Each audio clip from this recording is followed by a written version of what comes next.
കറുത്തത് മാത്രല്ല കാക്കയെ പോലെ. അതോടൊപ്പം തന്നെ പെറ്റ തള്ള സഹിക്കില്ല എന്ന് പറയാൻ ഇത്രയും വിരൂപനാണോ അവൻ? ഇയാള് കണ്ടു കഴിഞ്ഞാല് കാക്കേരം പറയും. ഇവനെ കണ്ടു കഴിഞ്ഞാണ്ടല്ല ദൈവം പോൽ പെറ്റ തള്ള സഹിക്കില്ല. ഹലോ, സത്യഭാമ എന്ന് പറഞ്ഞ ആർട്ടിസ്റ്റിന്റെയും RLV രാമകൃഷ്ണന്റെയും തമ്മിലുള്ള പ്രശ്നങ്ങള് നമുക്കറിയാല്ലേ. എനിക്ക് തോന്നണേ നമ്മൾ മലയാളികള് unless you are fair like A pigeon, നിങ്ങൾ എപ്പോഴെങ്കിലും ഈ ഒരു ബോഡി ഷെയ്മിങ്ങിന്റെ അല്ലെങ്കിൽ ആ ഒരു വർണ്ണ വിവേചനം ലൈഫിൽ എക്സ്പീരിയൻസ് ചെയ്തിട്ടുണ്ടാവണം. ഞാൻ ചെയ്തിട്ടുണ്ട്. അപ്പൊ നമ്മളെല്ലാവരും ഒരു സത്യഭാമേനെ ലൈഫിൽ എക്സ്പീരിയൻസ് ചെയ്തിട്ടുണ്ടാവും. ഇന്ന് സംസാരിക്കാൻ പോകുന്നത് അതുകൊണ്ട് ഷെയ്മിനെ പറ്റിയാണ്. പ്രത്യേകിച്ച് സ്കിൻ ടോൺ കാര്യങ്ങൾ കൊണ്ട് നമ്മളുടെ ഉള്ളിലേക്ക് വരുന്ന ഷെയിം എന്ന ആസ്പെക്റ്റിനെ പറ്റി.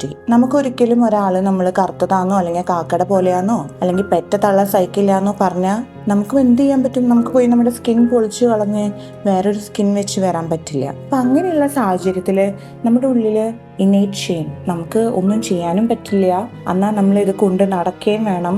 അപ്പം മറ്റുള്ളവരിങ്ങനെ 1 or 2 തവണ പറഞ്ഞു കഴിയുമ്പം നമ്മുടെ സെൽഫ് കോൺഫിഡൻസിനെ അത് ഭയങ്കരമായിട്ട് ബാധിക്കും. ഈ വീഡിയോയിൽ തന്നെ അദ്ദേഹം എത്ര മനസ്സ് പൊട്ടിയാണ് അതിനെപ്പറ്റി സംസാരിക്കുന്നത് അല്ലേ.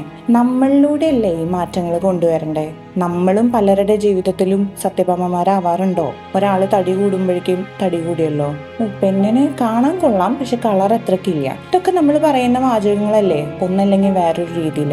മാറ്റം നമ്മളിൽ നിന്ന് തുടങ്ങാം. ഇന്നു മുതൽ നമ്മൾ ആരെയും അങ്ങനെ പറയില്ല എന്നുള്ളൊരു തീരുമാനം എടുക്കുകയാണെങ്കിൽ തന്നെ ഈ മാറ്റം എല്ലാം നമുക്ക് കൊണ്ടുവരാൻ പറ്റും. റാദർ ദാൻ ഒരാളെ ഇങ്ങനെ നമ്മൾ കളിയാക്കിയതുകൊണ്ടോ റീലിന്റെ ഭാഷയിൽ പറഞ്ഞ എയറിൽ കയറ്റ് ചെയ്തുകൊണ്ടോ അതിലെന്തെങ്കിലും മാറ്റം വരുമെന്ന് എനിക്ക് തോന്നുന്നില്ല. Let start from within ourselves. നമ്മളിൽ നിന്ന് മാറ്റം തുടങ്ങാം. മറ്റുള്ളവരെ ഷെയിം ചെയ്യാതിരിക്കുക. കൂട്ടത്തിൽ നമ്മുടെ ഉള്ളിലും പലപ്പോഴും വന്നിട്ടുള്ള ഷെയിം ഹീൽ ചെയ്യട്ടെ.